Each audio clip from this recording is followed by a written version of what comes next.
Hey, everybody. Hello, and welcome to the presentation. Thank you so much for being here. On those of you on Facebook, YouTube, Twitter, Twitch, Instagram, Rumble, KGRDB Radio. And we're live on Spreaker. And now, of course, we're live on TikTok. Hello, everybody. Welcome to the presentation. I appreciate y'all being here on this Friday. It's Friday, by the way. It's Friday. Anyway, so here's a couple things. For if you want, we want you to go to this one site. No question about it. All right. Before we do anything else, go to kgradb.com. KGRAD as in dog, B as in bicycle.com. Now, I want you to go there and subscribe. They have some really fantastic shows there. The show airs as well. Now, do yourself a favor and make sure you subscribe to that network. It's very inexpensive as it is, but make sure you put Bishop as your promo code because you're going to get 30% off your subscription. So why not? But make sure, again, it's KGRAD as in dog, B as in bicycle.com. And put Bishop as your promo code. Yep. And also, if you want to go to my website, you certainly can do so if you want to. It's bishopjameslong.com. bishopjameslong.com. That is the website for me. If you want to check it out, go for it. If not, that's fine too. Now, if you want to go to the church's website, that's simple too. usocc.org. usocc.org. People always say, what church? Anyway, usocc.org. That's the church. So there it is. That's where you need to go to. If you want to head on over there and check it out, that's fine. I want to remind everybody, of course, tonight we do have our night prayer as we normally do. Every Monday through Friday at 10 p.m. Eastern Standard Time. So here's what you need to do. If you want to join us for night prayer, all you got to do is go to Spreaker or TikTok. We start at 9:50 p.m. Eastern, Monday through Friday. And we start at 9:45 p.m. Eastern on Spreaker. And then, of course, we start at 10 p.m. 10 p.m. Eastern Standard Time for our night prayer. That's later on tonight. Thank you. And that's how we roll. That's how we roll. Yeah, it's Paranormal Friday, everybody. Paranormal Friday. Now, I have a very important item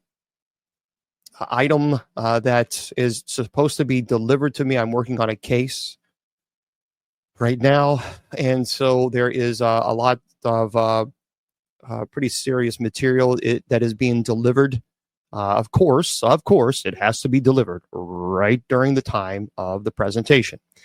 This is not information that I want to get in the hands of door bandits that love following the UPS trucks or the what I'm talking about, the Prime trucks. They love the door bandits. They follow trucks to steal them. It's terrible. It is disturbing. But I don't know if they really want that information that's going. I mean, I think if they open up that information, that box, and they find out what's in there, they're probably not going to want to find out. It's not something like, yay, I can give this as a Christmas present. No, it's pretty serious stuff. It's a nasty case. I'm not going to talk about it. It's a very disturbing one. So if I get to notice that they delivered, I have to step out briefly to get this package so that I can start working on this information this weekend. So there we are. Yeah, I did hear about, now here's the deal with the TikTok situation. So I do understand that the Washington courts, they heard it and they said, nope, they upheld the decision to either force TikTok to sell or it gets banned January 19th. Now, really the only other alternative that TikTok has, the only really choice that they have at this point is to, which they will do. There's no question about that. They will appeal it to the United States Supreme Court. There's no ifs, ands, or buts about that. None. Now, the situation with the United States Supreme Court is this. They can take up the case or they can just say no. And if they say no, that's it. There's really nothing can be done. The 19th is the deadline, and that's it. There is no other appealant. There's no, there's nothing you can do. It's just kind of one of those situations.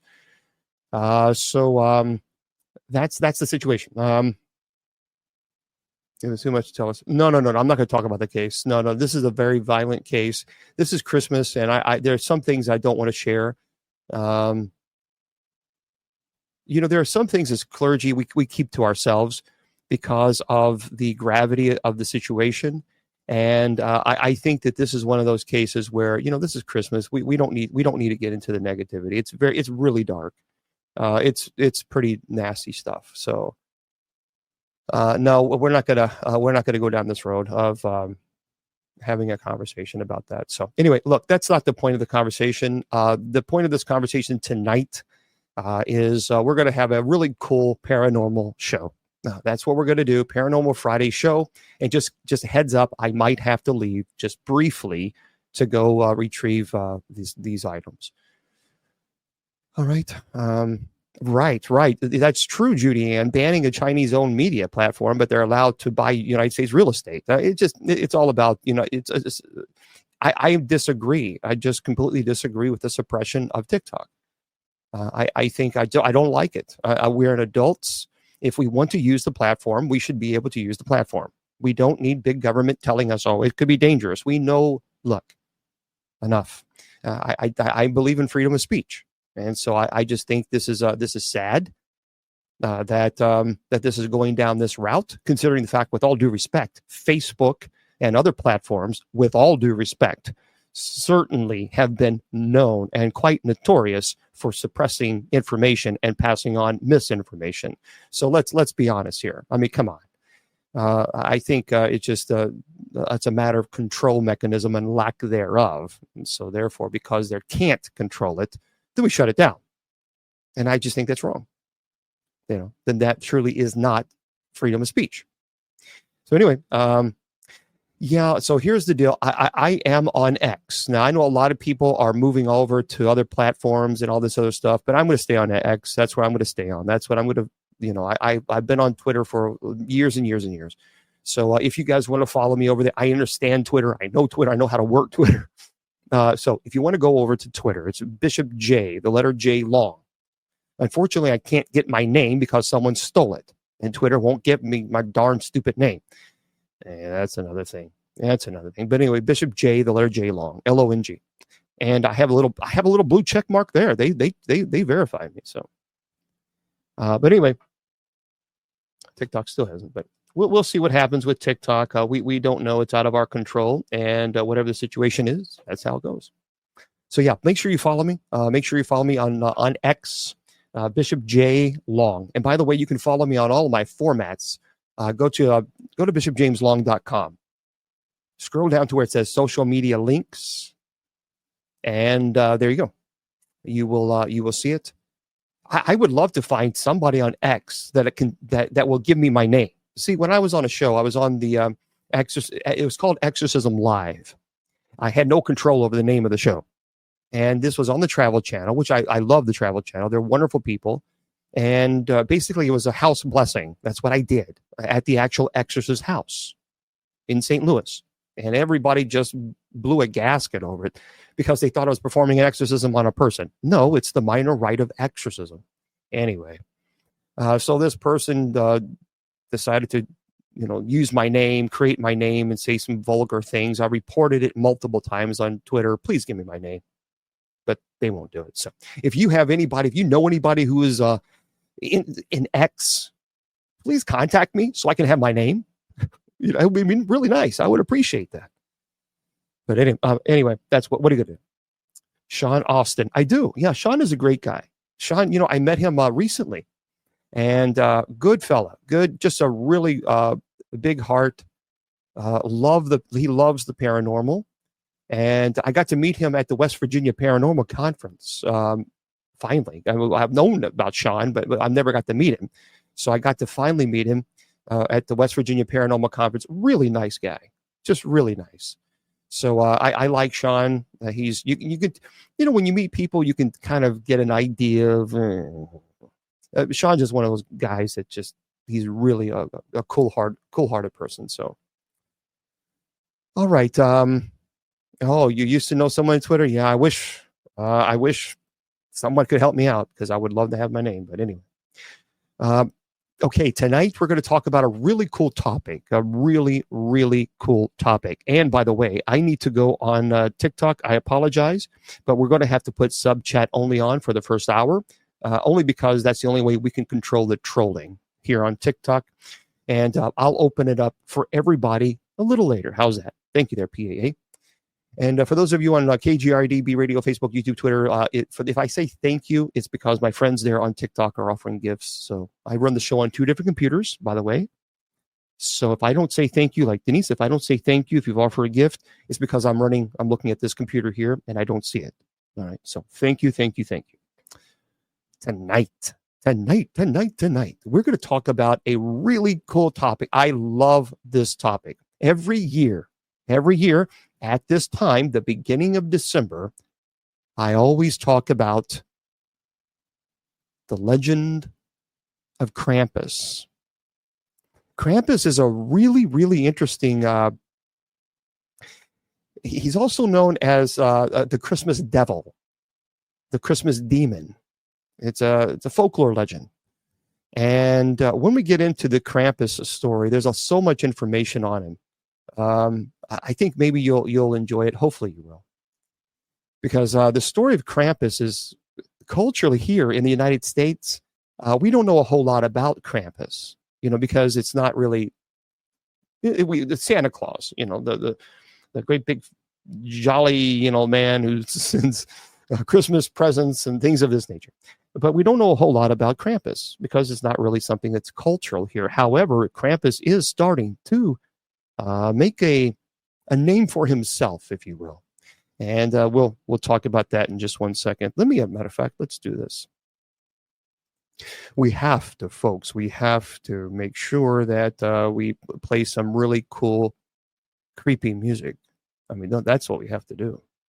So hang tight while I play some really neat music. Facebook, YouTube, Twitter, Twitch. It's royalty free. You have to say that. You can't have this story without having fun, exciting. Well, heck with it. I'll just do it this way. What are you gonna do? It's a live show. Come on. What are you gonna do? So hold on. Hang tight. I'm gonna go here. That's where I'm gonna go. Subscriptions. I don't know what the hell I'm doing. I have some really crazy. I didn't even know I had this. But I do now. Okay. There we go. We'll play this. This is some relaxing, chill out music while we talk about Krampus. How's that? We should play Christmas music. Then people say, I'm going to burn the fiery pits of hell. Anyway, so again, just heads up, if I have to leave, you know why, because I got to notice that the package is being delivered. The package is being delivered. Let me see where it is. I hate this. I hate the fact that I have to deal with this, but I do. This is pretty serious. Okay. Oh, it is 6 stops away. All right. So in a moment, I will have to stop, guys. So just a heads up to get this package. Okay. Sorry, but I have to do it.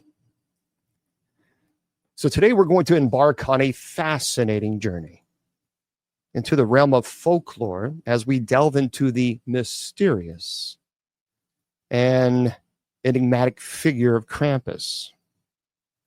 Krampus is a horned figure from Central European folklore who, during the Christmas season, punishes children who have misbehaved, in contrast with St. Nicholas, who rewards the well-behaved kids with gifts. So hopefully those of you you're doing good and you're not breaking any bad rules and you are good kids and boys, then you'll get Christmas, Santa Claus.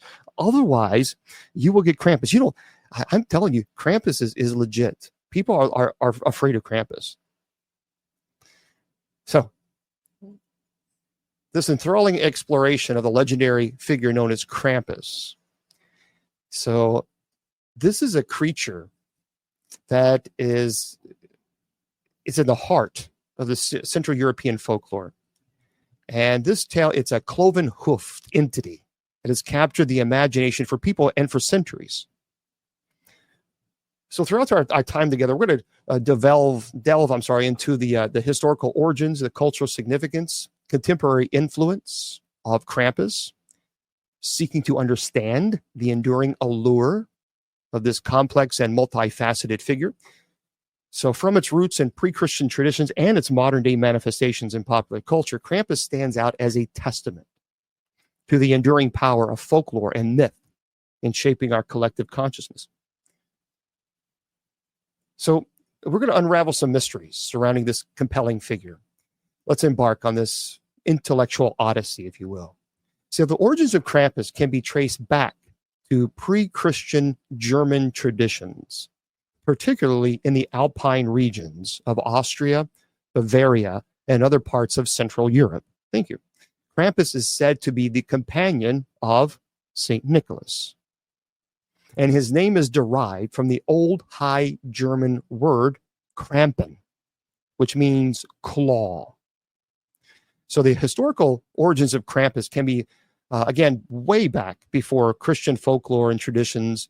And it also talks about, it's very popular in Austria, Bavaria, Croatia, Slovenia, and even parts of Italy.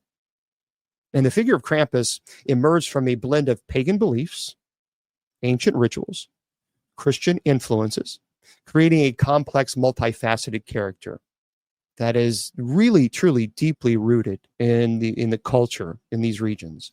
One of the earliest known references to a horned demonic figure resembling Krampus actually dates back to pre-Christian Germanic folklore, where tales of malevolent spirits and wild, untamed creatures roamed the wintry landscapes.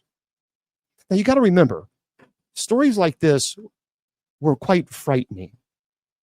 You know, if you're living out in these small little towns where there are no street lights and it's very dark and it's wintry and you hear the wind and your parents are telling you about this scary monsters that go around roaming in the woods, you pretty much stay away from the woods. And you probably speak to your therapist later.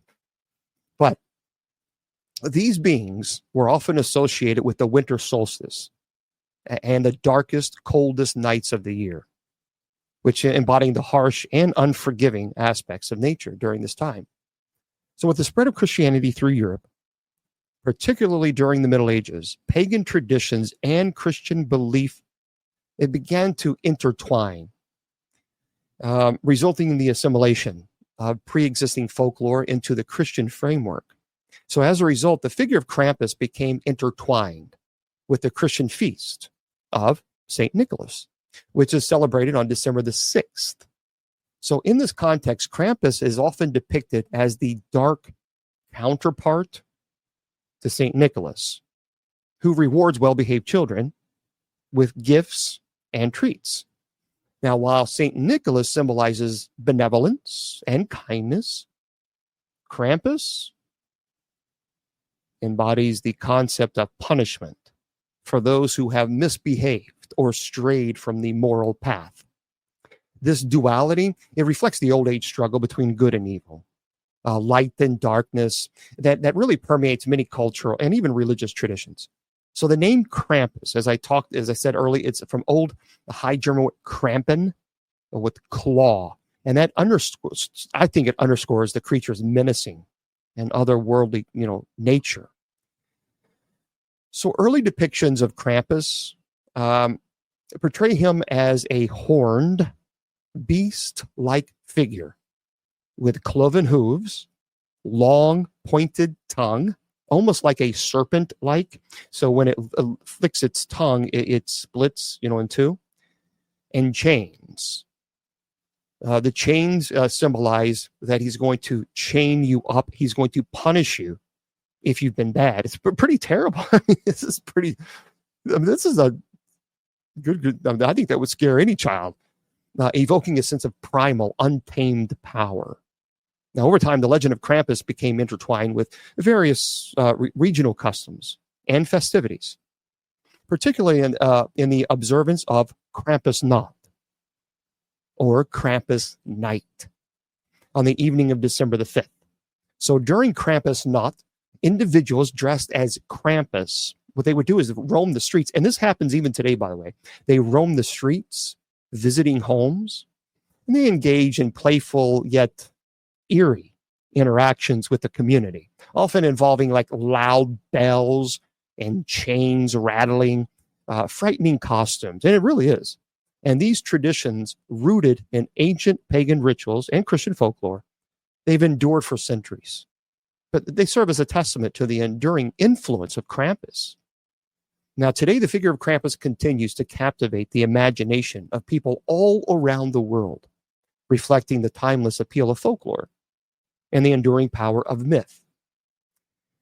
So in folklore, Krampus is really seen as a demonic figure with horns, a snake-like kind of slowly slithering its way, through the snow. And on the night of December the 5th, remember, that's Krampusnacht. So thankfully, it's December the 6th. We're okay. People in the Alpine regions, participate in parades. And these Krampus costumes are very expensive and incredibly elaborate. So they roam the streets. They frighten, people, onlookers. Krampus, you got to remember, Krampus is this menacing, otherworldly figure, and people take it quite seriously. He is the complete counterpart to Saint Nicholas, to Santa Claus. And if you have been bad, if you have misbehaved, then your parents would always tell you that you're going to, in fact, see Krampus. And this was, so in many traditions, people taught their kids that Krampus actually, he accompanied St. Nicholas, Santa Claus, during his visit to homes and communities. So, whereas if you are good, Santa Claus gives you gifts. If you are evil, then you get a visit from Krampus. And Krampus dishes out punishment to naughty children. And of course, St. Nicholas passes out treats and gifts. If you think about it, this is pretty cool. I'm curious, how many of you have heard of Krampus before? I would love to know if you've ever heard of this. Krampus represents a complex, a multifaceted figure. And he does serve as a symbol of both fear and the enduring struggle between darkness and light, punishment and reward. And the continued observance of Krampusnacht and the enduring presence of Krampus in cultural practice highlights the profound influence that it still has today. See, if you look at the Krampus and what children were frightened, I'm sorry. If you think about scaring the hell out of your kids about this big horn figure, this demonic figure that's going to come out around Christmas and punish you because you have been bad, well, I mean, that would terrify anybody. And Krampus really embodies the consequences of misbehavior and the need for moral order within society. So by portraying a fearsome figure that punishes naughty children, the Legend of Krampus serves as a cautionary tale, encouraging adherence to society norms and values. I wouldn't sleep. Yeah, right. I wouldn't never sleep again either. And now the observance of Krampusnacht and the presence of Krampus, these parades are going on everywhere, even today. And a lot of people don't know as far as the United States. Now, a lot of people talk about the psychological impact. And the Legend of Krampus reflects societal fears and even the human need for moral order. And the contrasting figures of St. Nicholas and Krampus embody the dual nature of human behavior, of good and evil. And there are a lot of people who think that this is just evil. Now, over the years, Krampus has gained international attention to become a popular figure in contemporary culture, inspiring various forms of artistic expression. So you can see Krampus in literature, in film, visual arts. As a matter of fact, if you've ever seen the movie 2015 horror comedy film Krampus, there are several movies that are Krampus, but this is the family that I like the movie, actually. I enjoy it. It's basically this family gets together for Christmas, and they don't really like each other very much. And this one little boy decides he's not going to write a letter to Santa. Instead, he tears it up and he rips it and he throws it outside, and his letter goes up in the sky. Well, that letter goes to Krampus.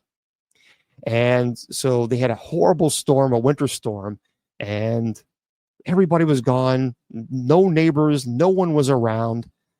It got nighttime. One of the children decided to go down the street for her boyfriend to see what was going on, see if he had power. And it goes on and on and on. All of those that you see, those little monsters in the movie, is a form of Krampus. So this is what happened, because they fought, they argued, there was a lot of friction. They seemed to forget the spirit of Christmas. And this is why Krampus visited this in particular family. So if you've not seen it, you might want to check it out. And by the way, literary works, there's a lot of books, short stories, academic studies exploring the origins and significance of this Krampus. And I encourage you, if you've not seen it, it's directed by Michael Daugherty. I think that's what it's called. And if you've not seen it, watch it. Let me know what you think. There are a lot of festivals that's going on right now with Krampus. So there's organizations of festivals, parades, themed events. Communities, enthusiasts have embraced the tradition of Krampusnacht, staging elaborate parades and parties and costumes. And the popularity of Krampus, even in popular culture, has led to the creation and even the merchandise of collectibles featuring the iconic imagery of this legendary figure. Thank you. And Krampus is, like I said, it's been in video games, novels, media, television, so many that you can find. I think you'll enjoy it.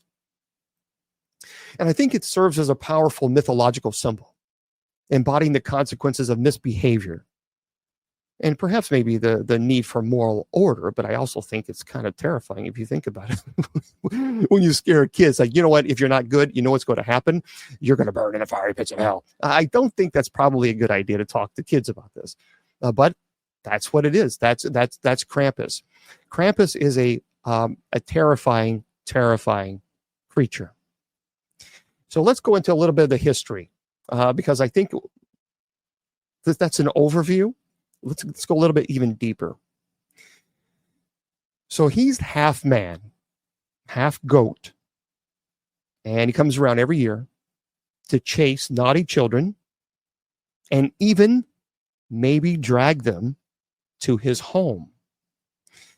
And the European versions of St. Nicholas have long had a scary counterpart, like Bell's Nickel and Night Reptile, which is the whole punishment of Krampus is a character. They put them all together. And Krampus and St. Nicholas, they have some other pagan celebrations in the winter solstice. So they became a part of Christian tradition. So St. Nicholas visited children to reward them on December the 5th or 6th. And around that time, his menacing partner would visit and punish the kids. In Alpine, Austria, and some parts of Germany, I've talked about Krampusnacht, Krampus night. And this is when the adults would dress up as Krampus, and the parents had the opportunity to say, if you're not good, Krampus is going to visit you tonight. So obviously, the children would see this Krampus creature running in the streets, chasing after people. Now, there is a term called the Krampus Lauf. It's the craziest thing. It literally is a Krampus run. So if Krampusnacht was a way to scare kids and behaving themselves, Krampus Lauf, which isn't tied to a specific day, was a way for grown men to blow off steam while probably still scaring kids. So Austrian men would get drunk and run through the streets and dressed as this fearsome creature. And like Krampusnacht, the Krampus Lauf tradition comes to the present day. So the introduction of mass visual media couldn't help but sweep the charismatic Krampus up in its wave. When the postcard industry experienced a boom in Germany, and Austria in 1890s, it opened the way for Krampus karten. So these holiday cards weren't mean. They didn't make it. It wasn't point to make you feel happy and fuzzy and oh Christmas. One's marked Grus van Krampus, greetings from Krampus, showed Krampus stuffing a distressed child into his satchel, or preparing to punish one with his bundle of birch sticks. That's what they had, folks. And many of these postcards depicted Krampus going after children with the sticks, leading them away in chains, or even carrying them off into his bag. Yeah, it is trauma. And there were also cards that were a little more adult. And Krampus cards in the early 20th century show him punishing children, yes, but also proposing to women. See, in some cards, Krampus is portrayed as a large woman whipping tiny men with her birch sticks and carrying them off in her satchel. So, in another, a smiling woman dangles a defeated-looking Krampus in the air, holding his bundle of birch sticks behind her back. And you can draw your own conclusion about the gender politics there. But so, for over a century, most Americans probably never even saw a Krampus card or even knew who Krampus was. And that changed in 2004. Art director and graphic designer Monte Beauchamp published a book of Krampus cards that helped organize an art show inspired by the cards. Now, whether or not Beauchamp is primarily responsible for introducing Krampus to the United States, Krampus has been some sort of ironic icon in America. Etsy, by the way, has a whole selection of items inspired by Krampus cards. So, yeah, it is. Some people might take it as that. It's kind of like, huh? Yeah, I'm telling you, it's kind of like it makes you scratch your head. But so if you have not checked them out, seriously, check them out. Krampus. And if you don't have time to send cards, you can always buy an ugly Krampus sweater to wear at your local Krampus party or Krampus loft. And because Krampus's popularity in the United States arguably peaked, again, with the 2015 feature, the film called Krampus. Which, by the way, should not be confused with many other low-budget Krampus movies. This movie was actually, they put some money into this movie. So it's not, there's a lot of Krampus movies that I've seen that's like really bad. This one really is not that bad, truly. And although Krampus is relatively new to the United States, this Alpine legend is the original bad Santa. So to go into a little bit more detail, he's a mangled, deranged face with bloodshot eyes, and he has a furry black body.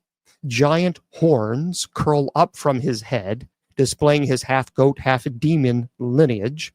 And behind this terror, a dozen more stomp through the snow of the streets of Austria among a din of cowbell jangles. And the creature dashes through the streets, chasing giggling children and adults alike, poking them with sticks and scaring some with the realization that they were naughty this year. Now, so what they did, folks, I'm just telling the story. I'm just telling you the history. What some parents did on Krampus loft is if a child was bad, they would send the child outside while Krampus was running around, this horrible horned creature chasing people, running around, poking them with sticks and spanking them with these sticks. So you didn't want your parents pushing you outside, because you got to think about that. If you're outside, it's completely dark. You might have the moonlight shining, and this creature comes chasing after you. I mean, goodness gracious. Well, anyway, but that's what they did. And Lin's annual Krampus parade resurrects a centuries-old tradition. So young men in town dress up as the mythical creature and parade through the streets, an ancient pagan ritual meant to disperse winter's ghost. So they march dressed in fur coats and suits, I should say, carved wooden mask and carrying cowbells. Well, the tradition, also known as Krampus Lauf or Krampus Run, it's actually having a resurgence throughout Austria, Germany, Slovenia, Hungary, and the Czech Republic, and even is now starting to gain recognition in the United States. So the creature has become so popular in recent times that he has a comic book series, parties of his own, and even movies. So after all, says Jeremy Seegers, organizers of Krampus Knot Festival, which, by the way, is in Orlando, Florida. Says, why watch out when Santa Claus comes to town? Because Krampus is coming to get you. So in Orlando, Florida, it's actually picking up. So Krampus himself historically comes around. It's kind of like when you learn the history of it, people take it so seriously, and I wish they wouldn't, because like, oh, it's evil, it's the demonic. Why are you talking about it? And it's like, guys, come on, this is culture, this is history, and we're people take everything so seriously, I think, and it's like, just relax a little bit. It's going to be okay. It's going to be all right. So I'm just getting an update on this package that I got to get delivered. So, okay, 2 stops away. Yeah, I think some people get kind of to the extreme level, and I don't want to do that. I don't want to try to minimize it, but I think it's important to explain the history of it and talk a little bit about it. I don't think it's that bad. Okay. So while good old St. Nicholas is on hand to put candy in the shoes of good kids and birch twigs in the shoes of bad kids, Krampus' particular specialty is punishing naughty children. And legend has it that throughout the entire Christmas season, misbehaved kids are spanked with birch branches or can disappear because Krampus comes and puts the kids in the sack and hauled off to his lair. By the way, the Krampus is the yin to Saint Nick's yang. Seegers tells Smithsonian, he says, you have the saint and you have the devil. It taps into a subconscious macabre desire that a lot of people have that is opposite of the loving Christmas a lot of us grew up with. In fact, Krampus's roots have nothing to do with Christmas, actually, which is interesting. Instead, they date back to the pre-German paganism in the region. His name originates with the German Krampen. It means claw, as I mentioned. Tradition has it that he is the son of the Norse god of the underworld, Hel. So during the 12th century, the Catholic Church attempted to banish Krampus celebrations because of his resemblance to the devil. Now, more eradication attempts followed in 1934 at the hands of Austria's conservative Christian Social Party, but none of it held. And Krampus emerged as a much feared and beloved holiday force. Now, for some, the annual festival of child hunting Krampus is fun, but concerns that refugees in the Alpine towns that celebrate Krampus could find the tradition frightful has prompted some towns to actually consider taming down the horror, which we can understand. So in Krampus's scheduled arrival in the Alpine towns, its celebrating him coincides with the influx of refugees from Syria and Afghanistan. So though the festival is well loved, it gave rise to concerns that the new neighbors might be scared of the tradition and its nightmare-fueling costumes. I mean, you come from Syria, a war-torn area, and Afghanistan, and you come into this area that's beautiful, and you think, well, this is so wonderful. And then you see this creature running down the road with bells and scaring off kids. You might want to think, what happened here? So what happened is, rather than canceling the parades, town officials decided to educate the newcomers. And because the Telegraph, Rosina Seber writes that refugees, children in Linz, were invited to a presentation where they learn about the props and costumes and the customs, which I think is important. And Seegers likes the idea of introducing Krampus to refugees in Austria.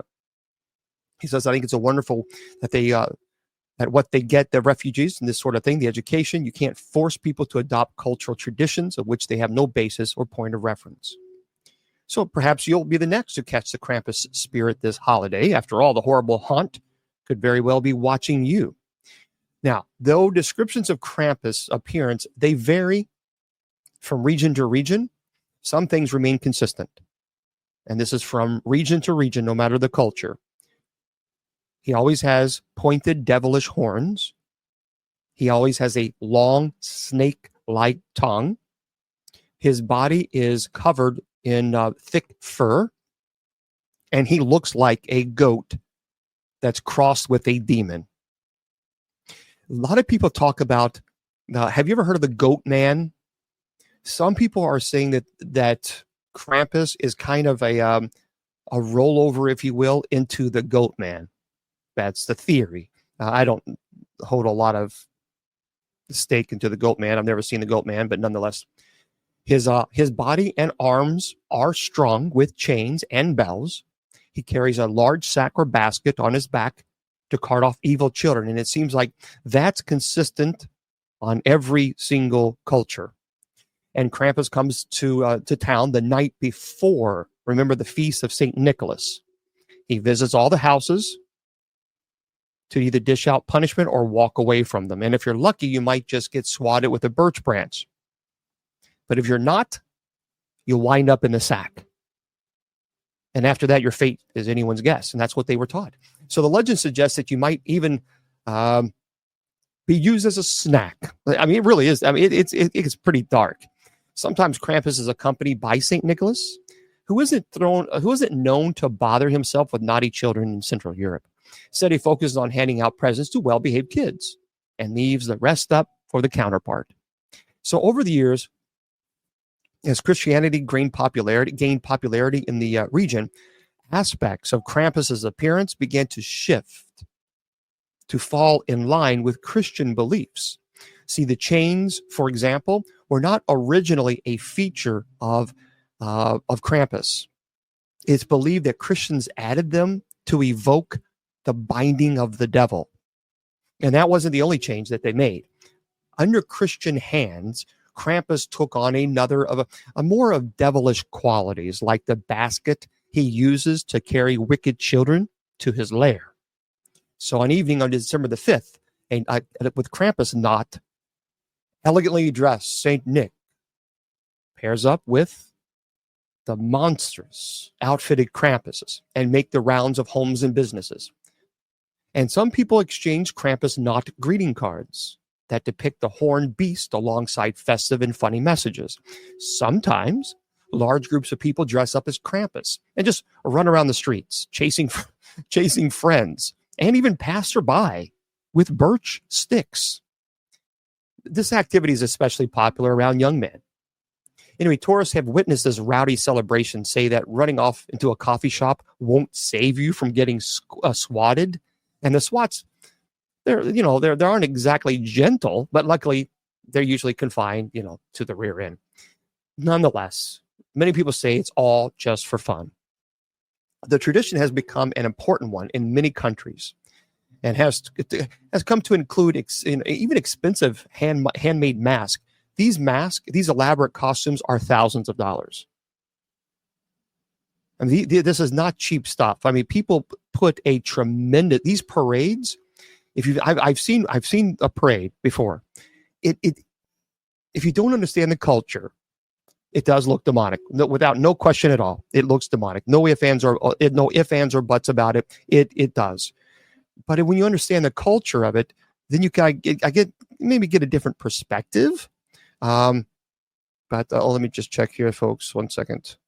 Okay, the package has been delivered, folks. I've got to run. I'm sorry. I'll be right back. Stay with me. I've got to get this because it's very sensitive stuff. I'll be right back.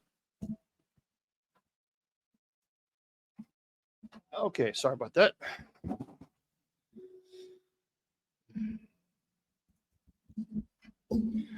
All right, everybody. Yeah, sorry about that. I had to go get this this package that was quite sensitive, and it's a case that I'm working on now that's pretty rough.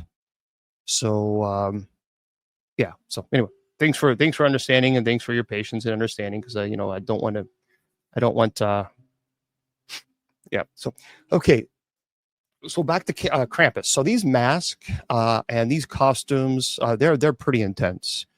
Now, though some complain that the celebration is becoming too commercialized, many aspects of the festival, I think, endure.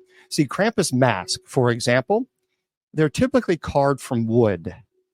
Uh, guys, I appreciate. I know. I've been doing this for 25 years. I know. I appreciate the concern. I'm good. So we're okay. All right. Anyway, so the masks are carved by wood, and there's a lot of labor that goes into this, and artisans often work for months on the costumes, which sometimes end up on display in museums as examples of living tradition and folk art. Now, it's always remarkable when ancient traditions make it to the present. But Krampus has had an especially rough fight for survival. In Austria in 1923, by the way, Krampus and all Krampusnacht activities, they were banned by the Christian Social Party, and their motives were a little murky. Though they agreed that the Krampus was a force of evil, there seems to have been some confusion about whether that was because of his clear ties to the Christian devil or his less clear ties to the Social Democrats. Either way, they were sure that Krampus was not good for kids, and they passed out pamphlets titled Krampus is an Evil Man. So warning parents against influencing young children with threats of violent holiday intruder. Now, though they may have had a point about the traumatic effects of telling misbehaving children that they were going to be eaten by St. Nick's evil twin, society wasn't deeply moved. So the ban lasted for only about 4 years, and vague murmurs of disapproval continued only a little while longer. But in the end, no one could keep Krampus down. So some American cities, like Los Angeles, host annual Krampus celebrations that feature Krampus contests, parades, traditional dances, bell ringing, Alpine horn blowing, cookies, and even masks. So if you think Christmas needs a little touch of Halloween, see if your city has a Krampusnacht celebration. And don't forget, of course, to dress up. So let me show you a little bit of let's see if I can find. I can't do that. Let's see, Krampus. I'm going to show you guys. It is kind of, but some of these costumes are very, very elaborate. Really, and it is. Look, it's, to me, it looks, it's demonic. I mean, there's no question about it. You can't. Hold on. Let's see. Like this mask here. This mask alone, which is very demonic. No ifs, ands, or buts about it. There it goes.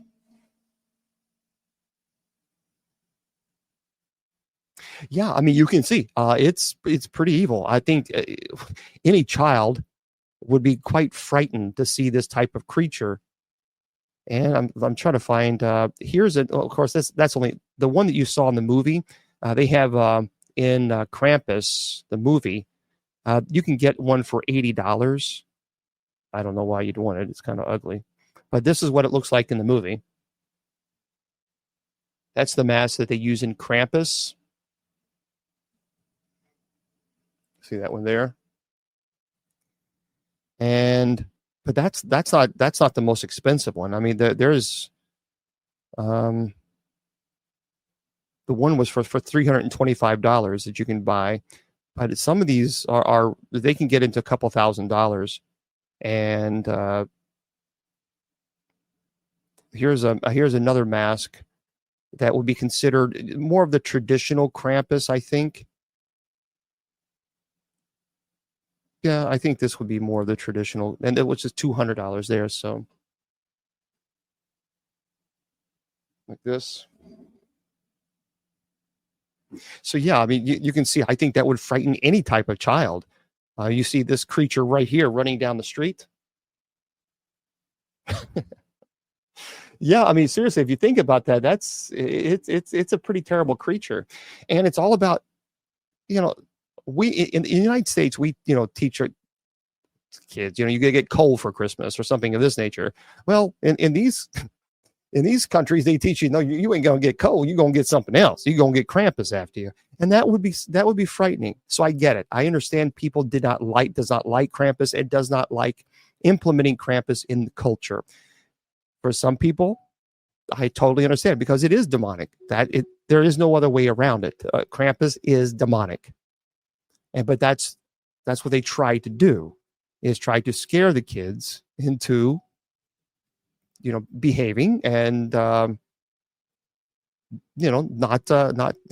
getting out of control, if you will. But in Austria, I mean, the Krampus tradition was prohibited, and of course, in 1950s, they even Austria, the government of Austria, posted pamphlets saying Krampus is evil, he's demonic, don't do it, it's bad for their mental health. But you know what? I kind of agree with that. But I mean, yeah, I think it would be. I think it would be childhood trauma. And as I meant, even in his appearance, there are variations, but really he's always hairy. He's always either this brown or black, ugly creature. He has cloven hooves, horns of a goat, the tongue, he has fangs. And like I said, the Christian church said, okay, he carries around, the chains because he's binding. It symbolizes the binding of the devil by the Christian church. And he thrashes the chains around for dramatic effect. And anyway, I don't know. But I think it's pretty cool. I think it's Krampus carton. So again, those are the cards. So if you want to go up and look up Krampus cards, Christmas cards, they're actually some of them are incredibly rare. And not only are they rare, they're very expensive. And I mean, some of them really detailed.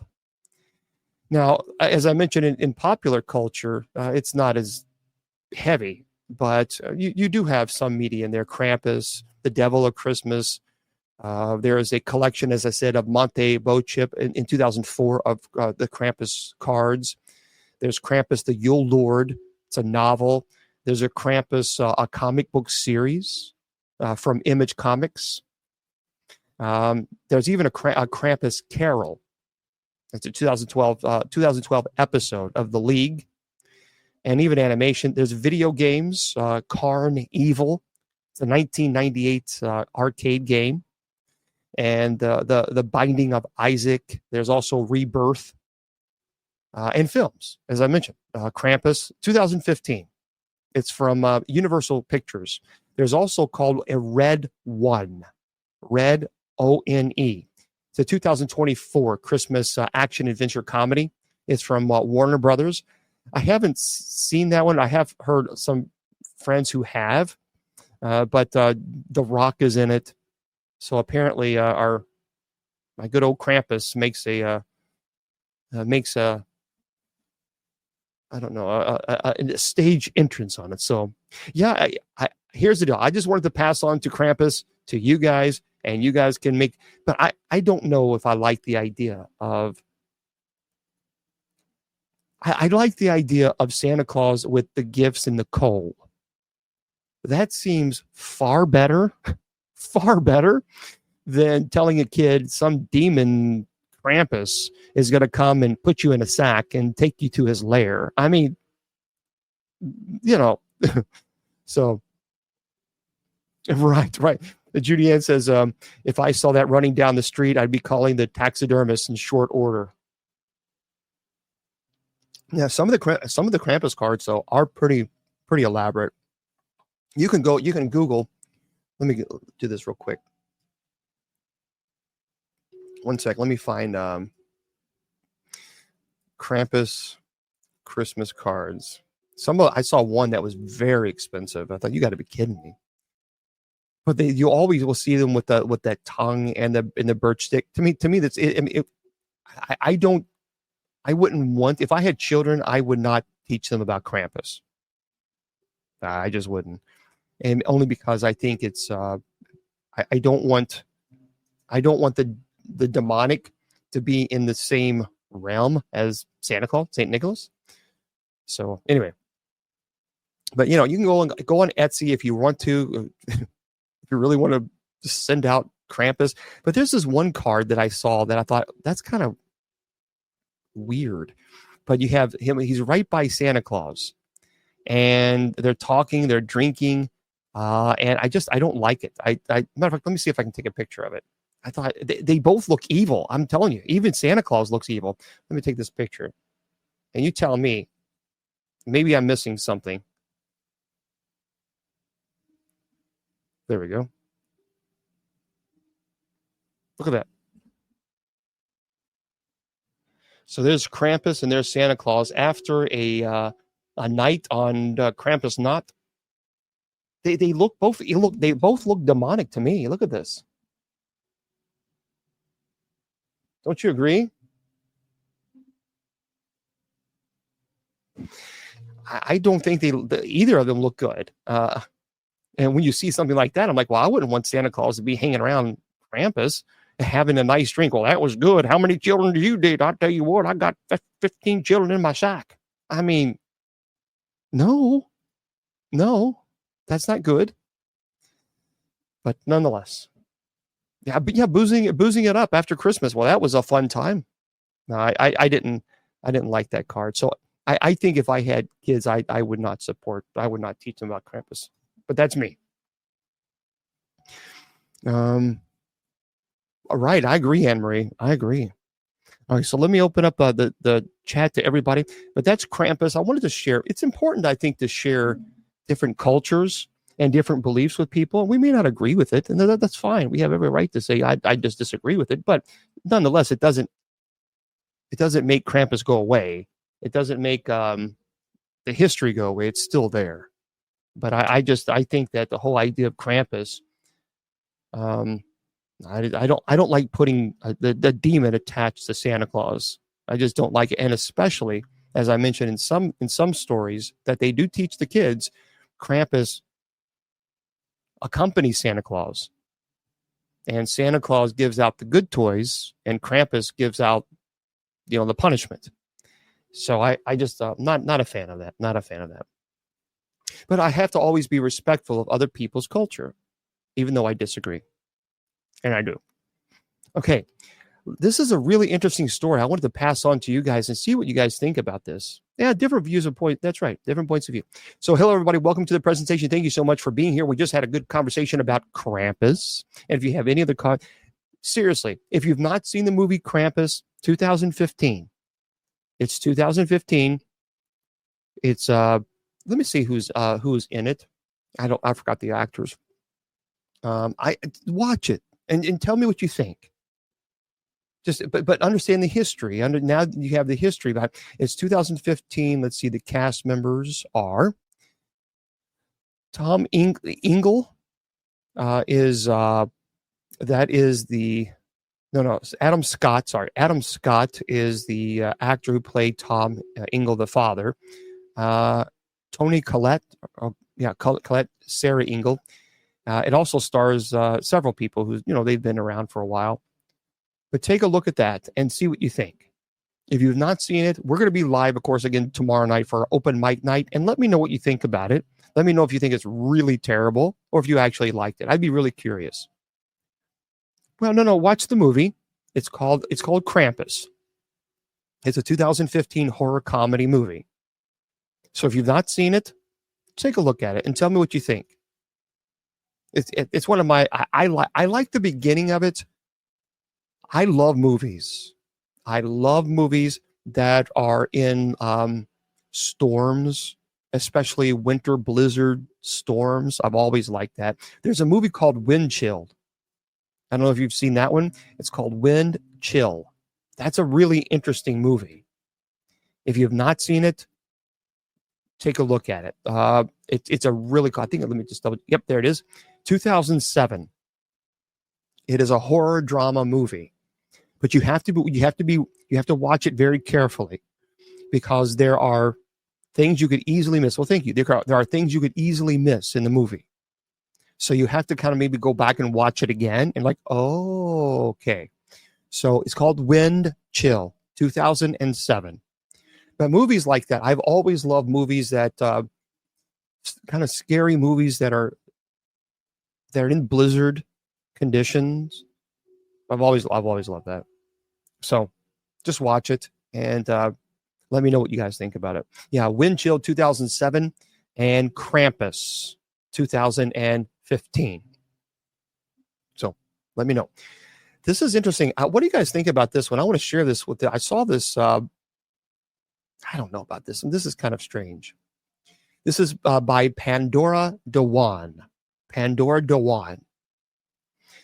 And it says here, it looks like smoke. Mysterious chimneys spewing shimmering liquid discovered at the bottom of the Dead Sea.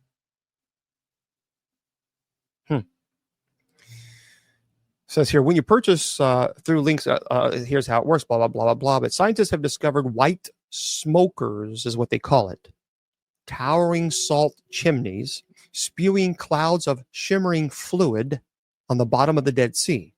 And they appear to be harbingers of destruction.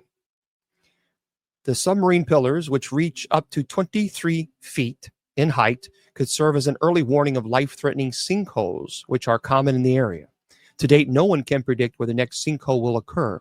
Christian Seibert says, for the environmental research in Germany who led the study, said this makes the white smokers an outstanding forecaster tool for locating areas that are risk of collapse in the near future. The Dead Sea is a landlocked salt lake that borders Jordan, Israel, and the West Bank. Famed for its salinity, the Dead Sea is almost 10 times saltier than the ocean, and it's getting saltier. For the past 50 years, the Dead Sea has been shrinking rapidly due to local drought and evaporation. This has also caused the water table to drop, making it increasingly difficult for neighboring countries to access groundwater resources, according to the U.S. Geological Survey. What I'm going to tell you in a moment, you're going to be thinking, okay, what? Well, people have too much time on their hands. Anyway, while investigating these reserves, Seibert and a team of divers came across the sunken city of a pearly white pillars spewing a shimmering fluid, and most were between 3 and 7 feet in height, though some reach an impressive 23 feet and stretch up to 10 feet in diameter. So far, they are unique and never observed worldwide before. Upon investigation, it became clear that the shimmering liquid was groundwater from surrounding aquifers that had penetrated the thick layers of salt-rich rock on the Dead Sea floor. However, even this salt-rich water is not as salty as the Dead Sea. It looks like smoke, but it's saline fluid, Siebert said. So here's the problem. And I thought there's no way people believe this. It's true. People, I'm trying to be, okay. So the new theory now is that there are aliens who are living underneath the floor of the ocean, and that these smoke, if you will, that's coming from the ocean floor is actually air bubbles coming up from homes, from a building, from places where UFOs are actually living. So now, you know how a chimney. So you've heard that. So now, you know, when you have a chimney, the smoke comes out of the chimney. So when you see, there's a chimney there. So now people are saying that these are clear indicators that there is a UFO, there are aliens that are living underneath the floor of our oceans, and it's an entire city, an entire area, and that these smoke basically coming up from the bottom of the ocean, the water bubbles, really what it looks like is actually air pressure coming up from buildings.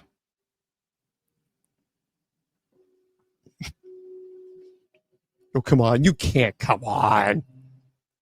So you think.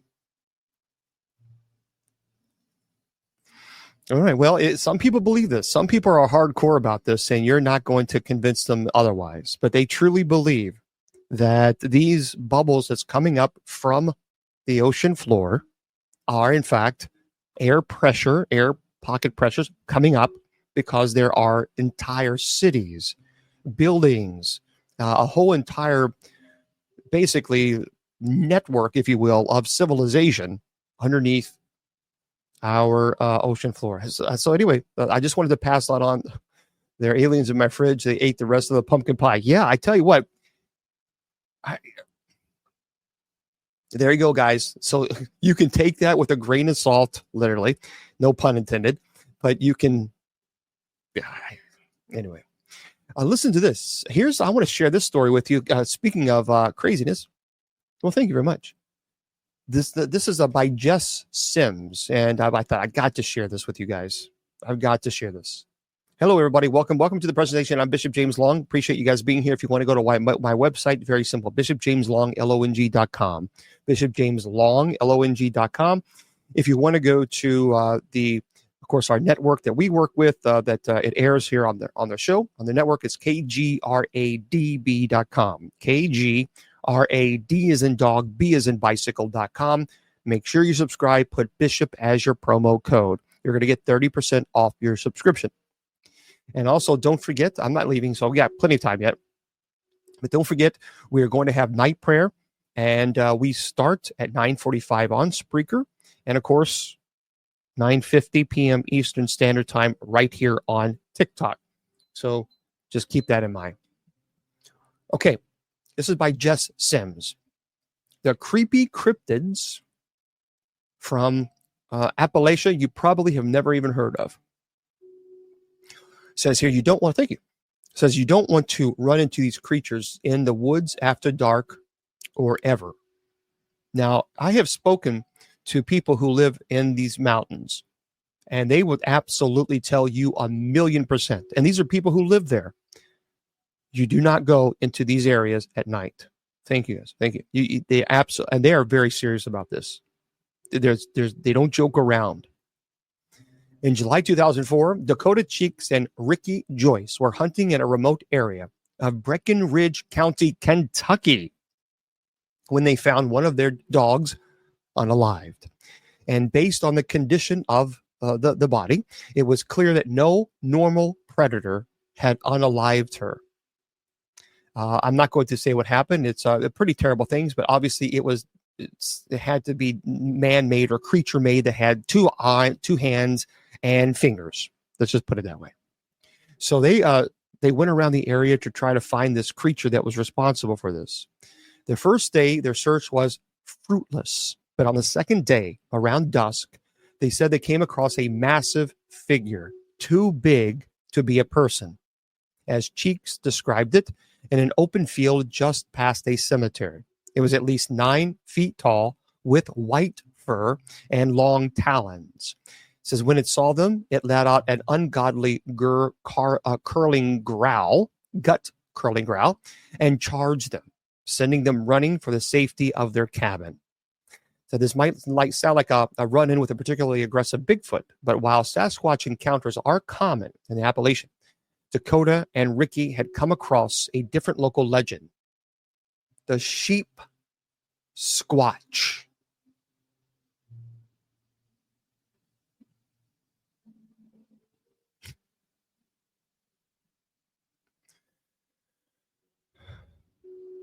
I'm convinced there's too much moonshine in Kentucky. Yeah, I'm yeah. Here's the deal. I'm open-minded about Bigfoot. I'm open-minded. I am. I've spoken to people who I absolutely are convinced that they're convinced they saw something. But sheep squatch? Anyway, its name reflects its appearance, combining the large, hairy, bipedal form of Sasquatch with a woolly white fur and curving horns of a sheep. So sheep squatch is just one of many names given to a group of cryptids collectively referred to as white things. Other monikers for the creature include white devils and devil dogs, and they are consistently reported as having white fur, long claws, sharp fangs. Beyond this, the details vary. They could be canine, feline, hominid, with the latter variety often having a pair of single pointed horns. Anyway, reports of the white things occur all across Appalachia. And one early encounter out of West Virginia dates back July of 1929, where miner Frank Kozol was walking home from work through the woods of Morgan's Ridge. And in the book, The Telltale Lilac Bush and Other West Virginia Ghost Tales, Kozol's daughter recounts how her father was attacked by a white furred creature the size of a large dog with a head, huge head, and tail. Kozol's attempt to fight it off were futile, so he fled to the boundary of a nearby cemetery where the beast suddenly vanished. Kozol had felt the creature's teeth and claws pierced his skin, but when he looked himself over, he didn't have a single scratch. Author Rosemary Guiley, I was a friend of hers, she's passed away, includes a similar incident in her book Monsters of West Virginia. In the late 70s and early, a group of men were deer hunting when they heard a scream like a woman in agony. Suddenly, a white thing leaped out of the brush, tackling one of the hunters down a hill. The beast had disappeared by the time his friends found him on his back, punching the air. Though he was unharmed, he insisted he had not only felt the animal bite him, but had felt his entrails snapped out of his body. So white things sightings are particularly prevalent in rural West Virginia. And centering on the same area of Mason County that the more famous cryptid Mothman calls home. Another sighting included the Guiley's book was reported in 1994 by former Navy seaman Ed Rollins.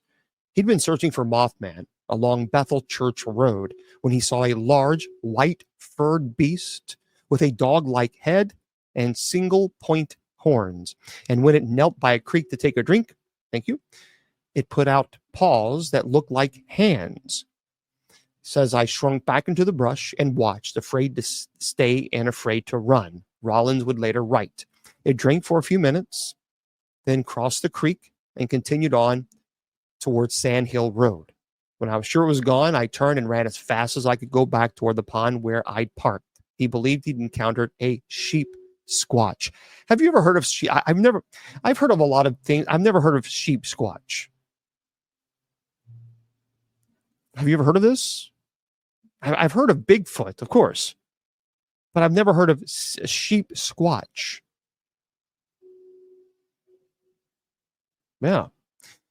Anyway, white things are little known outside of Appalachia, but they have been reported in other areas, and there have been numerous sightings further south. They have a creature known as White Fang of Alabama. So the legend of this hairy white creature with sharp claws and a shrill cry goes back about 150 years in the Happy Hollow area. The most recently reported sighting dates from the early aughts when a camper in Guntersville State Park saw a creature they described as looking like a white tiger eating a deer. There have been white thing sightings further north. In 2008, a video of a white furred cryptid, which would have come to be dubbed the Pennsylvania White Bigfoot, was taken in Carbondale, Pennsylvania, and posted online, which, by the way, you can check that out. Now, there's a lot of people who might suggest what these things are. Many sightings of white things over the years have fueled abundant speculation about their origin. One theory centers around the connection between sheep squatch and Marion County. So the TNT area where Rollins' sightings occurred was contaminated by explosive byproducts from World War II. And it's a munitions plant. And this pollution is one proposed origin of Mothman. And some attribute this background to the sheep squatch too. Other cryptozoologists believe that the white thing is an umbrella term for two different kinds of cryptids. One, a harried hominid with horns, and the other, a four-legged beast, more similar to a cat, a dog, or a bear. A more skeptical take suggests a different kind of misidentification. Most of the sightings of white things happen at night in isolated areas, where the combination of fear and power could lead to misinterpreting a rare albino predator or something of that nature. Here's why I believe that Bigfoot exists. I know people who are very, very credible, and they have told me flat out straight that they know they've seen a bipedal 8-foot, 9-foot thing. It stood up on its hind legs. They saw the features, the eye features. It was very detailed, and there's no way that you're going to convince them that they did not see a Bigfoot. As a matter of fact, I've talked about this many times before. I had a game warden from Alaska on the show, and this was, several years ago. And I asked him about that, and I said, "Well, could it be a misidentification?" And he, like I said, I've said this before. He made a very good point. He said, "I am a native Alaskan. I have lived in the woods. I'm in the woods every day of my life. I'm a game warden in Alaska. If I don't know the difference between a Bigfoot and a bear or a moose, then I shouldn't be a game warden in Alaska." He's right. He's absolutely right. Let me turn this down. This is cold. There we go. And he's absolutely correct. He's not selling a book. He's not doing movies. But what he saw, he was absolutely convinced that that he saw Bigfoot. So I don't think we can just immediately say that's ridiculous. As a matter of fact, the Navajo Ranger, he is breaking his silence on some encounters that he recently had, which is very interesting. Let me tell you about this one. This is Four Corners Public Radio. And a Navajo Ranger breaks the silence on paranormal encounters. Stanley Milford Jr. has stories that most people would not dare to believe, it says. A seasoned Navajo Ranger, he spent 23 years exploring the depths of the paranormal on the Navajo Nation, from hauntings and Bigfoot sightings to UFOs and the mysterious appearance of coins falling out of thin air. All of it happened on his watch, and all of it left a mark. So Milford, of Navajo and Cherokee descent, is a Fort Lewis College graduate who recently published his memoir, The Paranormal Ranger. It's an account of Milford's time as a Navajo Ranger, during which he investigated supernatural occurrences around the reservation. Now, the author says he talks about his personal accounts with the Navajo creation stories. And the book is a personal account of Milford's 23 years as a Navajo Ranger. The Rangers are a part of the Navajo Nation's Division of Natural Resources, and they are tasked, of course, with protecting the lands and natural sites of the reservation. We have Benedictines, but I wouldn't be opposed to having Franciscans. He says, we were assigned to investigate cases that were out of the ordinary, he said, involving what is commonly referred to as paranormal or supernatural haunting cases, Bigfoot cases, UFOs, extraterrestrials, witchcraft, etc., and skinwalkers. He says that skinwalkers are evil spirits that can take animal form and often move on all fours. They're rarely discussed with outsiders unfamiliar with the Navajo culture and belief. The Paranormal Ranger, Milford, shares some of these guarded stories, hoping to shed light on Navajo traditions and supernatural experiences. He details an investigation he was a part of in Window Rock, Arkansas, and Arizona. He says in 2 days, there were 66 U.S. coins that would appear out of thin air, fall on the floor, or they would come flying across the room, said Milford. Sometimes they would hit us during investigations. All of those 66 coins, they all landed heads up. He says, I witnessed with my own eyes at least 10 of these coins falling out of thin air, out of nothingness. That, for me, was a life-changing experience. It made me realize that the coins had to be coming from somewhere, some other space. And from that time, this phenomenon followed me, he said, began having coins appear in my home, fall on the floor, or fly across the room. So he talks about his personal accounts on paranormal activities with the Navajo creation stories in the book. Again, if you want to take a look at this, go for it. He's absolutely convinced that they're at 100%. He believes that there are skinwalkers. And you can go to the Paranormal Ranger. That's the name of the book. Yeah, maybe we'll do that later. Right now, this is Paranormal Night. I did that yesterday. I do that quite often. I talk about my ministry, and So I do that quite often. So I did that yesterday for about 45 minutes.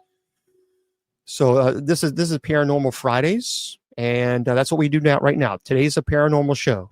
Right now, people wait all week long for this paranormal show. It's only 2 hours a week, and the rest of the week we delve into theology and all this, anything else that's on your mind.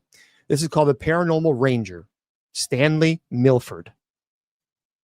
Okay, so take a look at it. Paranormal Ranger. It's a Navajo investigator's search for the unexplained. Again, I'm not speaking to you specifically. People think that people got to, you know what, just relax. First of all, I have 2 computers running at the same time, and I have multiple chats going on at the same time. So you're not the only person asking questions. So just relax with this. Everybody's so sensitive. Anyway, or not everybody, but there's a lot of people like, just relax, people. Anyway, yeah. I have a lot of chats open, I'm not necessarily speaking to you. I'm just speaking to in general. Anyway, yes, I did. Get this, everybody get this. So hello, this is by TK Randall. And I did see the video. It's pretty interesting.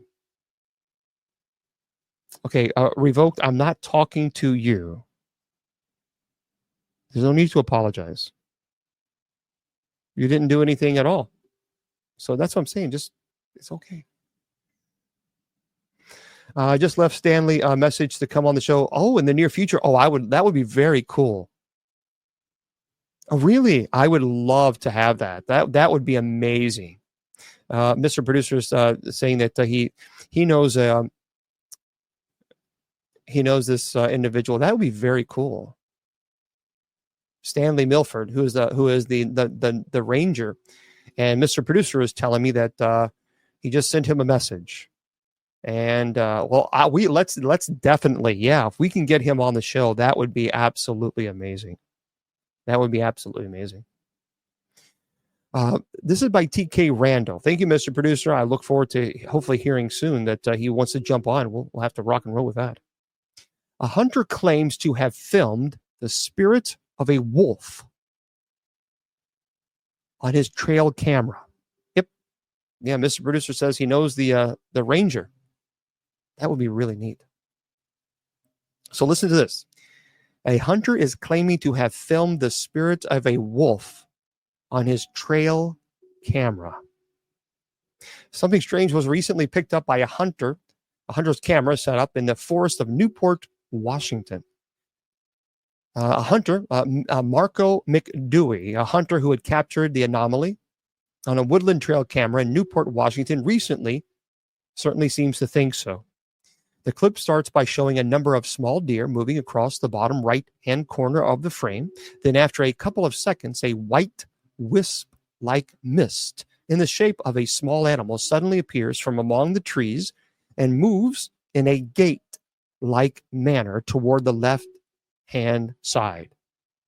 Says, I'm thinking it's a wolf spirit guarding my property, said McDewey. But could this really be evidence of ghostly wolf, or is there a more conventional explanation? One possibility is that the shape is actually a result of some form of camera anomaly, while another is that it is an insect, either flying past or crawling across the surface of the lens. So you can take a look at this. Matter of fact, let's do it now.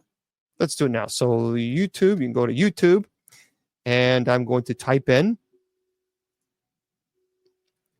hunter camera captures strange ghost-like encounter.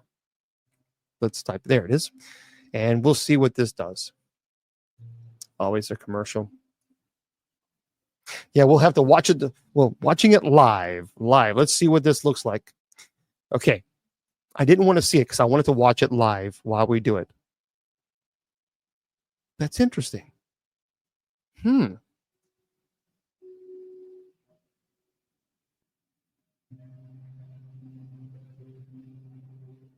That is peculiar.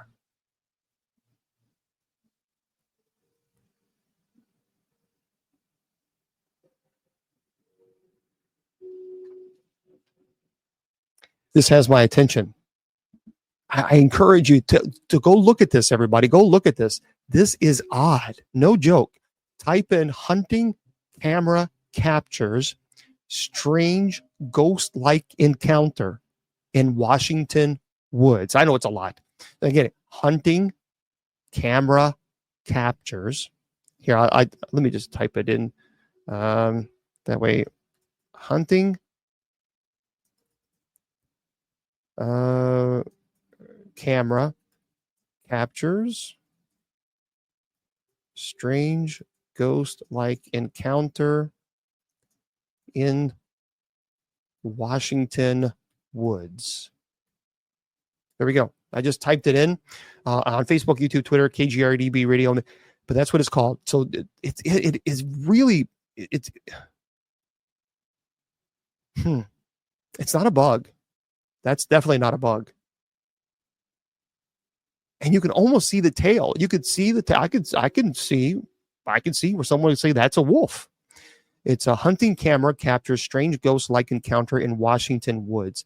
So I'm going to play this again.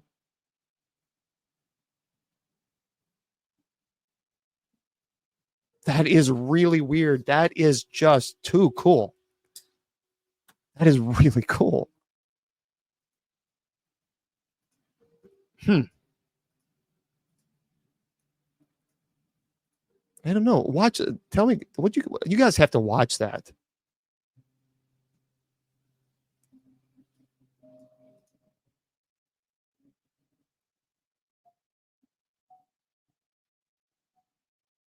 I can't play it on here. I don't have it saved. You know what I could do? Let me just do it this way. Maybe I can. I didn't wasn't planning on having it saved, but let me see if I can try it.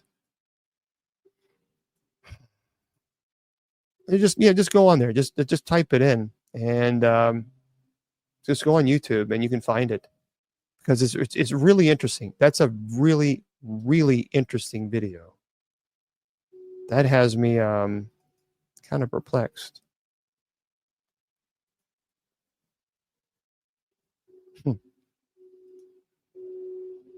Yeah, that's interesting. I think that's pretty. I mean, well, you guys again. So here's what you need to do: type in hunting. Go to YouTube. Type in hunting. There, yeah, or just type in Google trail camera wolf spirit video. Seriously, you got to take a look at it. It's really interesting. Yeah, you're right. It looked like the deer actually noticed it too, didn't it? That's weird.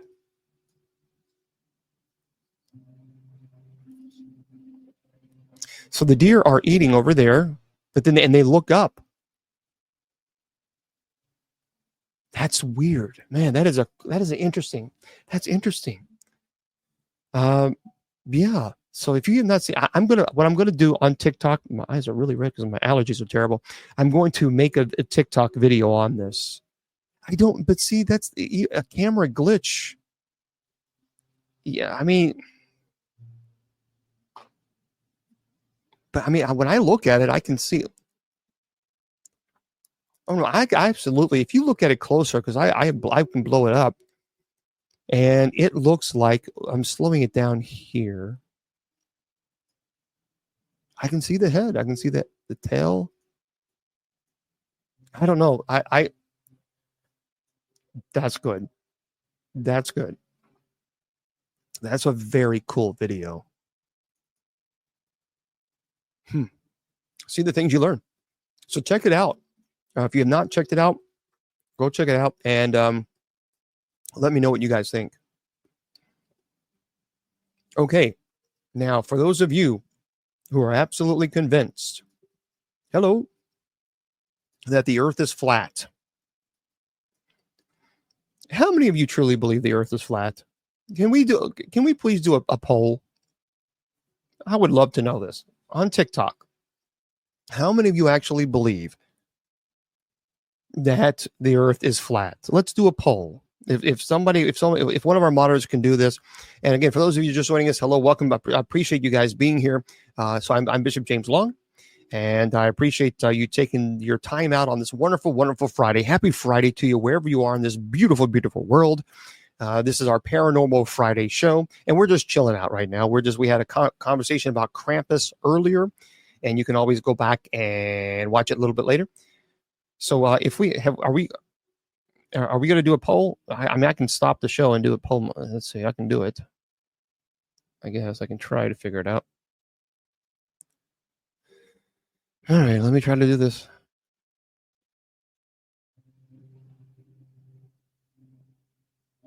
Oh, well, there is already one. Well, thanks. Okay, good. There's already one right there. There's a poll right there. So for those of you who are on TikTok, do me a favor and let me know. Thank you very much, Jax. And make sure you guys follow on TikTok. Follow our moderators, please. They're just amazing. So thank you. So please make sure you vote. If you're on TikTok, vote. There's the vote right there, right there. And the question is do you believe the Earth is flat? How many of you actually believe this? So you believe the Earth is flat, okay?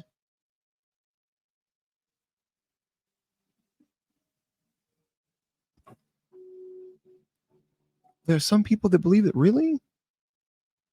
It's square. It's in the Bible. Are you talking about the firmament?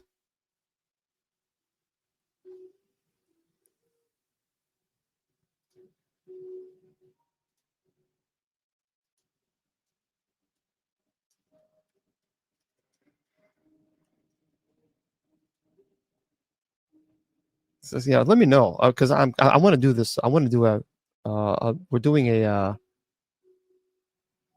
right. We're doing a little poll here, so make sure you vote because I really am interested. Okay. Yeah, no, seriously. We'll get. I'll get you. I'll give you the results in just one moment. But there are a lot of people who actually believe there. No, seriously, there are people who legit believe that it is flat. Yeah. That's a good point. That's a good point.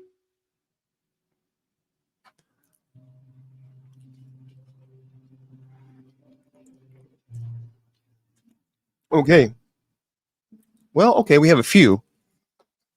So we have 55 votes in TikTok. And is the Earth flat? And basically 96% says no. The Earth is not flat. 4% say yes. I've got to for you 4%ers. Explain that to me.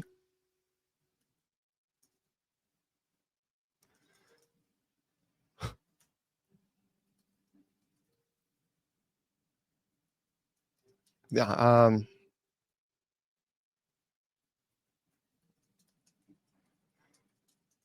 Yeah, I'm typing something here. Yeah, Messenger. No. Let's close Messenger down. I'm gonna close Messenger down.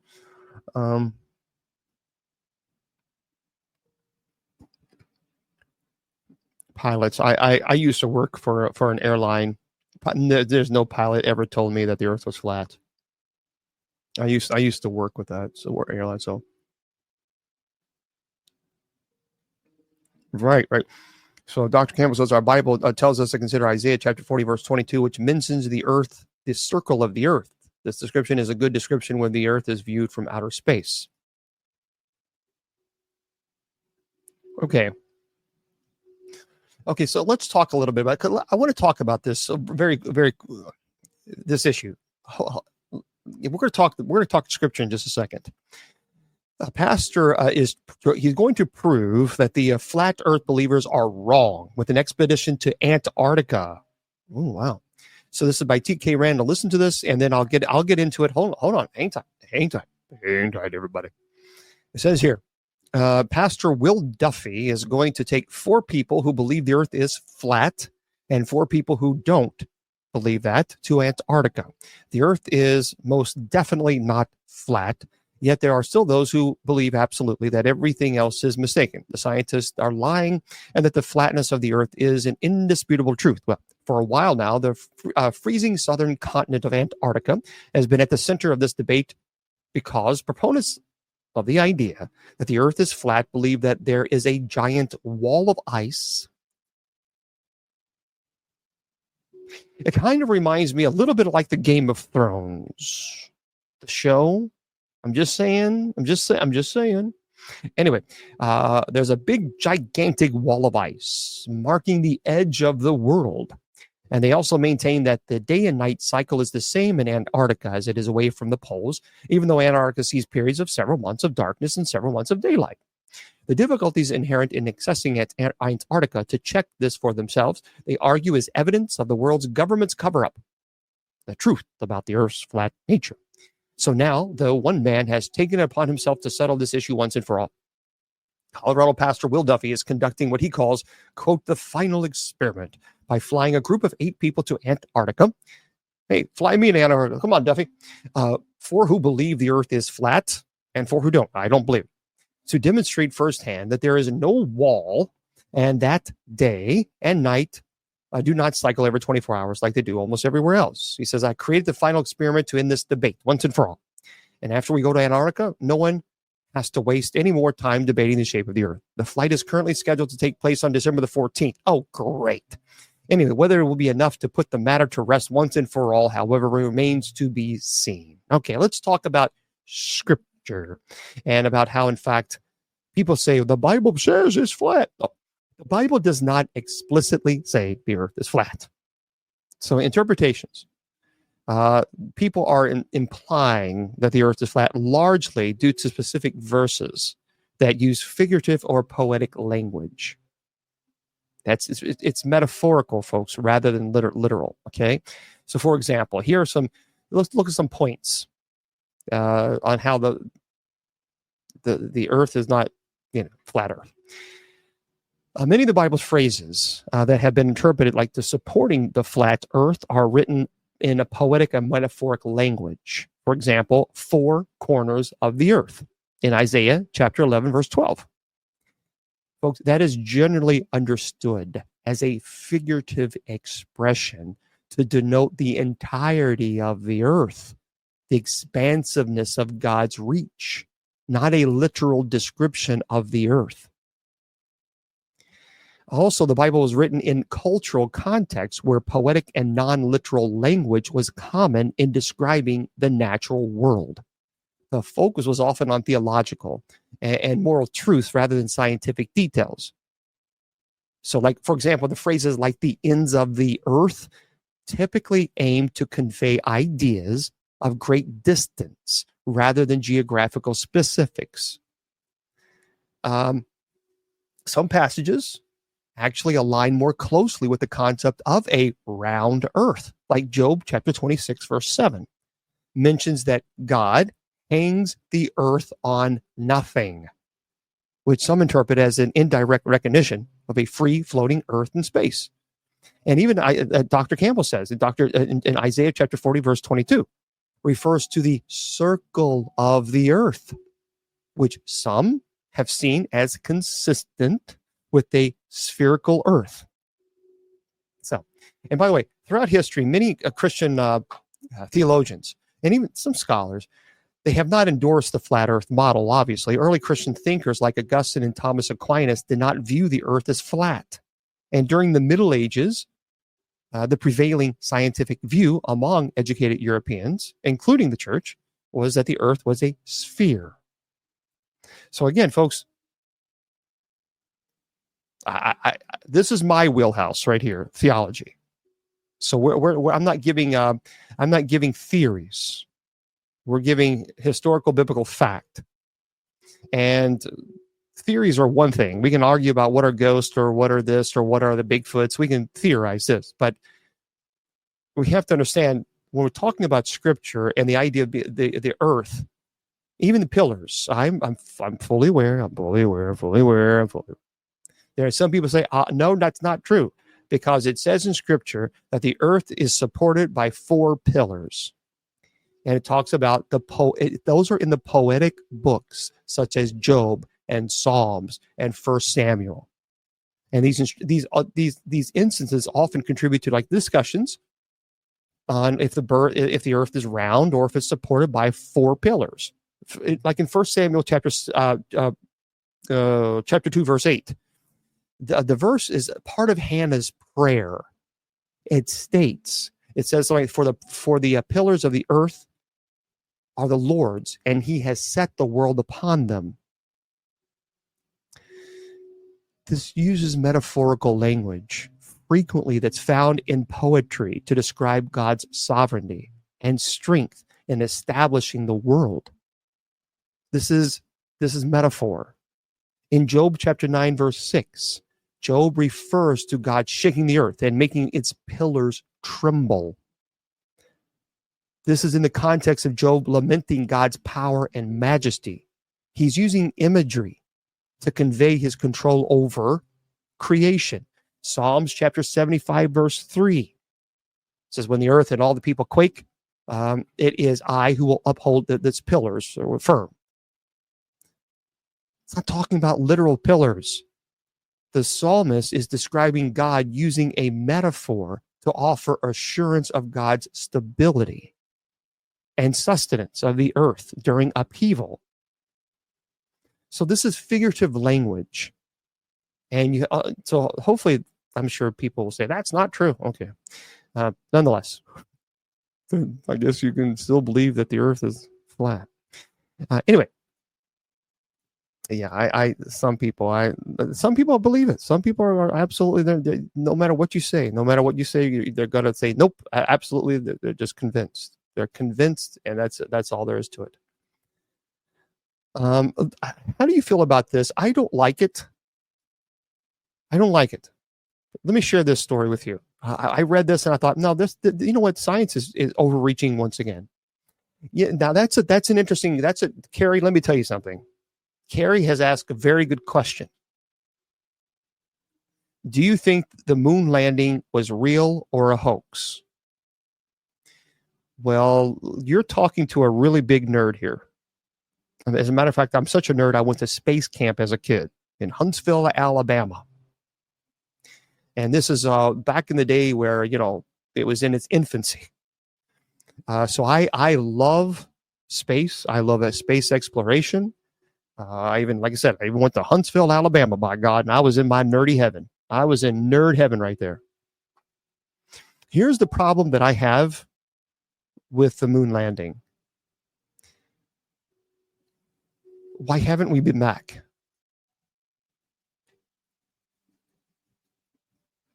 See, that's a problem. Why haven't we been back? Do you realize that the last moon landing was in December of 1972? 1972. Now, I'm not a mathematician. Well, it's 52 years. 52 years. Why haven't we been back? And even here's a bigger question. Why are we acting like we've never been? Now think about that for a moment. I talked about this a while back. We're acting like we don't have the technology to get there. So we're talking about, well, we'll be going to the moon in the next maybe a couple of years. Wait a minute. Haven't we been there in 1972? 52 years ago? And you're telling me we don't have the technology now to go again? See, that to me is a problem, isn't it? That doesn't make sense to me. They are acting like as if we do not have the technology to go there, because why would it take a couple more years to get to the moon? If we've been there in 1972, 52 years ago, think about technology. In 52 years, think about how far we've come just in computers alone. My gosh, we have a handheld computer now called a phone that does everything else. And yet, we act like we haven't been to the moon. That's very odd. That's something doesn't add up there. And I realize it's very expensive. I get it. I get it. But I just have a problem with them acting like, which they are, they're acting like, well, it's going to take a little bit longer for the technology so that we can land on the moon. We were there 52 years ago. Something isn't right. So in that case, that brings up more concerns and questions that I have regarding the moon landing. More than anything, more than any other argument that says, I'll look at this picture and look at that picture. The biggest issue is we act like we've never been. And here we are now in 2024 going into 2025, and we still haven't been since 1972. And we're talking like we can't get there until the technology has advanced. I'm sorry, 52 years? No. You're right. Yeah, that's exactly right. That Brian says that the phone in our hand is more powerful than the computers the government used back then.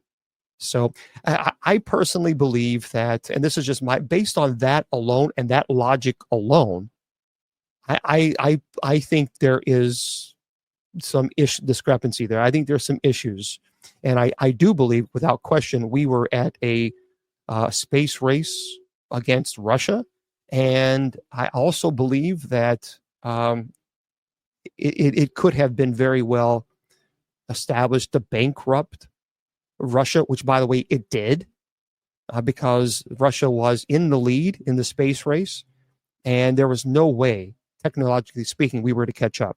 There's just no way. And the theory is that we prolonged it and pushed it until eventually we had to say, okay, now we've got to make sure we got to be the first one. So that's the theory, and they did.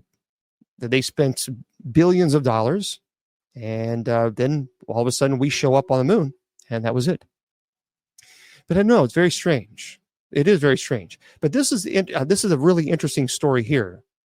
This is by T.K. Rand. It says, I don't know, we will reach let's see. Oh, yeah. The rate at which we can extend our own lifespan could soon exceed the speed at which we actually age.